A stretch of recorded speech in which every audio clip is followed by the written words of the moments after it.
Hi friends, എല്ലാവർക്കും ഇന്നത്തെ വീഡിയോയിലേക്ക് സ്വാഗതം. KSRTC വിദ്യാർത്ഥികൾക്കായിട്ട് നൽകുന്ന കൺസെഷൻ കാർഡ് മൊബൈലിലൂടെ എങ്ങനെ അപ്ലൈ ചെയ്യാം എന്നുള്ളതാണ് ഇന്നത്തെ വീഡിയോയിൽ കാണിക്കുന്നത്. അതിനായിട്ട് ആപ്പിലൂടെയും അതല്ലെങ്കിൽ വെബ്സൈറ്റിലൂടെയും ചെയ്യാൻ കഴിയുന്നതാണ്. ഇന്ന് നമ്മൾ കാണിക്കുന്നത് വെബ്സൈറ്റിലൂടെ എങ്ങനെ അപ്ലൈ ചെയ്യാം എന്നുള്ളതാണ്. ആദ്യം തന്നെ ഗൂഗിളിൽ KSRTC കൺസെഷൻ എന്ന് സെർച്ച് ചെയ്ത് കൊടുക്കുക. തുടർന്ന് വരുന്ന പേജിൽ ഫസ്റ്റ് കാണുന്ന ലിങ്ക് ക്ലിക്ക് ചെയ്യുമ്പോൾ തന്നെ നമുക്ക് KSRTCയുടെ വെബ്സൈറ്റിലേക്ക് എത്താവുന്നതാണ്. അതല്ലാന്നുണ്ടെങ്കിൽ വെബ്സൈറ്റിൻ്റെ ലിങ്ക് ഞാൻ ഡിസ്ക്രിപ്ഷൻ ബോക്സിൽ കൊടുത്തിട്ടുണ്ട്, അതിൽ ക്ലിക്ക് ചെയ്താലും മതി. തുടർന്ന് വരുന്ന പേജിൽ കൺസെഷൻ അപ്ലൈ ചെയ്യാനുള്ള ലിങ്ക് കാണാൻ കഴിയും. സ്കൂൾ സ്റ്റുഡൻസിനും കോളേജ് സ്റ്റുഡൻസിനും അപ്ലൈ ചെയ്യാനുള്ള ലിങ്ക് ഉണ്ട്. അപ്പോൾ അതിൽ ഏതാണെന്നുള്ളത് നിങ്ങൾ ക്ലിക്ക് ചെയ്ത് കൊടുക്കുക. ഇനി വരുന്ന പേജിൽ നിങ്ങളുടെ ഡീറ്റെയിൽസ് കൊടുക്കാനാണ്. അപ്പോൾ ആദ്യത്തെ കോളത്തിൽ പേരാണ് നൽകേണ്ടത്, അവിടെ നിങ്ങൾക്ക് ടൈപ്പ് ചെയ്ത് കൊടുക്കാം. പിന്നെ date of birth, age, gender select ചെയ്ത് കൊടുക്കാനുണ്ട്, അത് ചെയ്യണം. അടുത്തതായിട്ട് ഗാർഡിയൻ നെയിം എൻ്റർ ചെയ്ത് കൊടുക്കുക. അതിൻ്റെ താഴെ ഫോൺ നമ്പരും ആധാർ നമ്പരും ഇമെയിൽ ID ഒക്കെ ചോദിക്കുന്നുണ്ട്, ഇതൊക്കെ തെറ്റാതെ കൊടുക്കുക. അടുത്ത കോളത്തിൽ യൂസർ നെയിമാണ് ചോദിക്കുന്നത്, അത് നിങ്ങൾക്ക് ഇഷ്ടമുള്ളത് കൊടുക്കാം. അതുപോലെ തന്നെ ഒരു പാസ്വേഡും ക്രിയേറ്റ് ചെയ്യുക, അതേ പാസ്വേഡിന് താഴെയും അടിച്ചു കൊടുക്കുക. നെക്സ്റ്റ് ചോദിക്കുന്നത് അഡ്രസ് ഡീറ്റെയിൽസ് ആണ്. അപ്പോൾ ആദ്യം തന്നെ നിങ്ങളുടെ അഡ്രസ്സ് എൻ്റർ ചെയ്ത് കൊടുക്കണം.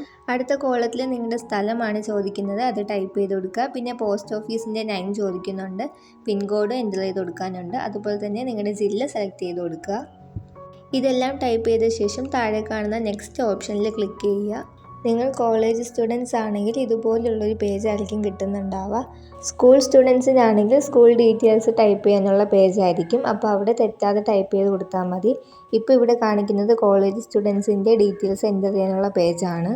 കോളേജ് സ്റ്റുഡൻസ് ആണെങ്കിൽ ഇവിടെ നിങ്ങളുടെ റോൾ നമ്പറാണ് ആദ്യം ചോദിക്കുന്നത്, അത് ടൈപ്പ് ചെയ്ത് കൊടുക്കുക. പിന്നെ കോളേജ് ID നമ്പർ, അത് നിങ്ങളുടെ അഡ്മിഷൻ നമ്പറാണ്, അതും ടൈപ്പ് ചെയ്ത് കൊടുക്കണം. നിങ്ങളുടെ കോളേജ് ഏത് ജില്ലയിലാണെന്നുള്ളത് സെലക്ട് ചെയ്ത് കൊടുക്കണം. അടുത്തത് കോളേജ് നെയിം സെലക്ട് ചെയ്യാനാണ്. അവിടെ നിങ്ങളുടെ കോളേജിൻ്റെ പേരില്ല എന്നുണ്ടെങ്കിൽ നിങ്ങൾക്ക് കൺസെഷൻ അപ്ലൈ ചെയ്യാൻ പറ്റില്ല. അടുത്തത് ടൈപ്പ് ഓഫ് കോളേജ് സെലക്ട് ചെയ്യാനുള്ളതാണ്. അപ്പോൾ അതിൽ ഗവൺമെൻറ് ആണോ, എയ്ഡഡ് ആണോ, അൺഎയ്ഡഡ് ആണോ എന്നുള്ളത് സെലക്ട് ചെയ്ത് കൊടുക്കുക. അടുത്തത് നിങ്ങൾ ഏത് കോഴ്സാണ് പഠിക്കുന്നത് എന്നുള്ളത് സെലക്ട് ചെയ്ത് കൊടുക്കണം. അടുത്ത കോളത്തിൽ ടൈപ്പ് ഓഫ് കോഴ്സാണ് ചോദിക്കുന്നത്. അവിടെ 2 ഓപ്ഷൻസ് ആണുള്ളത്, എയ്ഡഡും അൺഎയ്ഡഡും. അതിൽ ഏതാണെന്നുള്ളത് സെലക്ട് ചെയ്ത് കൊടുക്കണം. അതിൻ്റെ താഴെ കോഴ്സിൻ്റെ ഡ്യൂറേഷനും അതുപോലെ ഇപ്പോൾ പഠിക്കുന്ന ഇയർ അല്ലെങ്കിൽ സെമസ്റ്റർ ഏതാണെന്നും ടൈപ്പ് ചെയ്ത് കൊടുക്കാൻ ചോദിക്കുന്നുണ്ട്. അതൊക്കെ ചെയ്ത ശേഷം നിങ്ങൾക്ക് നെക്സ്റ്റ് എന്നുള്ളത് ക്ലിക്ക് ചെയ്യാം. നെക്സ്റ്റ് പേജിൽ റേഷൻ കാർഡ് ഏത് ടൈപ്പ് ആണെന്നാണ് ചോദിക്കുന്നത്. അപ്പോൾ അത് APL ആണോ BPL ആണോ എന്നുള്ളത് സെലക്ട് ചെയ്ത് കൊടുക്കുക. അതുപോലെ തന്നെ നിങ്ങളുടെ റേഷൻ കാർഡിൻ്റെ നമ്പറും കൂടി ടൈപ്പ് ചെയ്ത് കൊടുക്കണം. ഇനി അടുത്തത് നിങ്ങളുടെ ഫോട്ടോ അപ്ലോഡ് ചെയ്ത് കൊടുക്കാനാണ്. 500 KB താഴെ മാത്രമേ ഫയൽ സൈസ് ഉണ്ടാവാൻ പാടുള്ളൂ. PDF ആയിട്ടോ അതല്ലെങ്കിൽ ഫോട്ടോ ആയിട്ടോ നിങ്ങൾക്ക് അപ്ലോഡ് ചെയ്യാം. അടുത്തത് നിങ്ങളുടെ കോളേജിലെ ID കാർഡാണ് അപ്ലോഡ് ചെയ്ത് കൊടുക്കേണ്ടത്. അടുത്തതായിട്ട് റേഷൻ കാർഡിൻ്റെ 2 സൈഡ് വരുന്ന ഒരു ഫോട്ടോ അപ്ലോഡ് ചെയ്ത് കൊടുക്കുക. ആധാർ അപ്ലോഡ് ചെയ്ത് കൊടുക്കുക. അതുപോലെ നിങ്ങളുടെ ഇൻകം സർട്ടിഫിക്കറ്റ് അപ്ലോഡ് ചെയ്ത് കൊടുക്കണം. അടുത്തത് ഒരു സെൽഫ് ഡിക്ലറേഷൻ അപ്ലോഡ് ചെയ്ത് കൊടുക്കാനുണ്ട്. അതുപോലെ തന്നെ സപ്പോർട്ടിംഗ് ഡോക്യുമെൻ്റ് 1 and 2 അപ്ലോഡ് ചെയ്ത് കൊടുക്കാനുണ്ട്. ഡോക്യുമെൻ്റ് 1 ആയിട്ട് നിങ്ങളുടെ കോഴ്സ് സർട്ടിഫിക്കറ്റ് അപ്ലോഡ് ചെയ്യാം. ഡോക്യുമെൻ്റ് 2 ആയിട്ട് നിങ്ങൾ ലാസ്റ്റ് ഉപയോഗിച്ചുകൊണ്ടിരുന്ന കൺസെഷൻ്റെ 2 സൈഡും കൂടി ഫോട്ടോ എടുത്ത് അപ്ലോഡ് ചെയ്ത് കൊടുക്കാം. അതിനുശേഷം നെക്സ്റ്റ് ക്ലിക്ക് ചെയ്യാം. നെക്സ്റ്റ് പേജിൽ നിങ്ങൾക്ക് കൺസെഷൻ എവിടം തൊട്ട് എവിടം വരെയാണ് വേണ്ടതെന്നുള്ളത് ടൈപ്പ് ചെയ്ത് കൊടുക്കാം. ഒന്നിൽ കൂടുതൽ കാർഡ് വേണം എന്നാണെങ്കിൽ പ്ലസ് ചിഹ്നത്തിൽ ക്ലിക്ക് ചെയ്ത ശേഷം വീണ്ടും എവിടം തൊട്ട് എവിടം വരെ ആണെന്നുള്ളത് ടൈപ്പ് ചെയ്ത് കൊടുക്കണം. പിന്നെ അതിൻ്റെ താഴെ 1 month പീരീഡ് ആണോ 3 month പീരീഡ് ആണോ കാർഡ് വേണ്ടതെന്നുള്ളത് സെലക്ട് ചെയ്ത് കൊടുക്കാം. പിന്നെ നിങ്ങളുടെ നിയറസ്റ്റ് ഡിപ്പോ സെലക്ട് ചെയ്ത് കൊടുക്കണം. എന്തെങ്കിലും റിമാർക്ക് ഉണ്ടെങ്കിൽ അത് അവിടെ എഴുതി കൊടുക്കാവുന്നതാണ്. അടുത്തതായിട്ട് നിങ്ങൾക്ക് താഴെ കാണുന്ന 2 ചെക്ക് ബോക്സിലും ടിക്ക് ചെയ്ത് കൊടുക്കാം. ഇനി നമുക്ക് നമ്മുടെ ആപ്ലിക്കേഷൻ കാണാനായിട്ട് പ്രിവ്യൂ എന്ന ബട്ടൺ ക്ലിക്ക് ചെയ്യാം.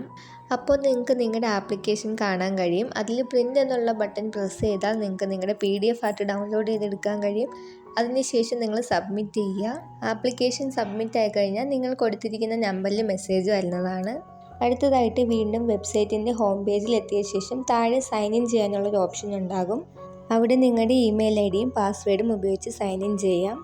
അപ്പോൾ നമുക്ക് ഇൻസ്റ്റിറ്റ്യൂഷൻ സ്റ്റാറ്റസും KSRTC സ്റ്റാറ്റസും കാണാൻ കഴിയും. ഇത് രണ്ടും അപ്രൂവ് ആയി കഴിഞ്ഞാൽ പേയ്മെൻറ്റ് അടയ്ക്കാനുള്ള ഓപ്ഷനും ഉണ്ടാകും. പേയ്മെൻറ്റും കൂടി അടച്ചു കഴിഞ്ഞിട്ടുണ്ടെങ്കിൽ നിങ്ങൾക്ക് ഡിപ്പോയിൽ നിന്നും കൺസെഷൻ ലഭിക്കുന്നതാണ്. ഈ വീഡിയോ നിങ്ങൾക്ക് യൂസ്ഫുൾ ആയെങ്കിൽ വീഡിയോ ഒന്ന് ലൈക്ക് ചെയ്യുക. അതുപോലെ മറ്റ് വിദ്യാർത്ഥികളിലേക്ക് ഷെയർ ചെയ്ത് കൊടുക്കുക. എന്തെങ്കിലും സംശയങ്ങളുണ്ടെങ്കിൽ കമൻറ്റ് ബോക്സിൽ ചോദിക്കാവുന്നതാണ്. നെക്സ്റ്റ് വീഡിയോയിൽ കാണാം. താങ്ക്